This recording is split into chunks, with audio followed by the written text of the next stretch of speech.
நமஸ்காரம். திருப்பாவை 14வது பாசுரம்.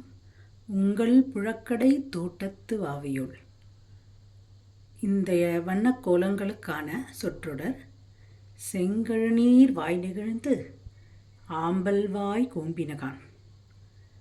இந்த பாசுரத்திலே ஆண்டாள் பிராட்டி விடியலின் அடுத்த அறிகுறியாக செங்கழுநீரானது, அதாவது தாமரைப்பூவானது சூரியனின் வரவைக் கண்டு விரிந்திருப்பதையும்,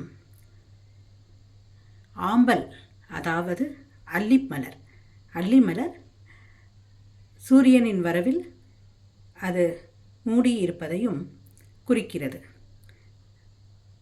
அதாவது சந்திரனின் வரவைக் கண்டு அல்லிமலர் மலர்வதும் சூரியனின் வரவைக் கண்டு தாமரை மலர்வதும் இயற்கையின் அமைந்தது.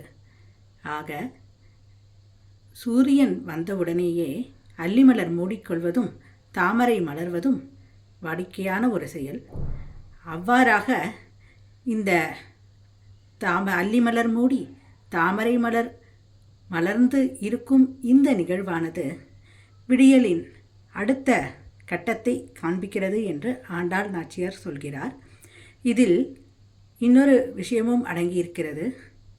தாமரை மலர் ஸ்ரீதேவி தாயாரையும் அல்லிமலர் பூதேவி தாயாரையும் குறிக்கிறது.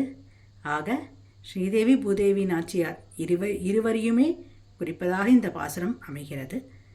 ஆக இன்றைய வண்ணக்கோலங்கள் செங்கழுநீர் வாய் நிகழ்ந்து ஆம்பல் வாய் கூம்பினது.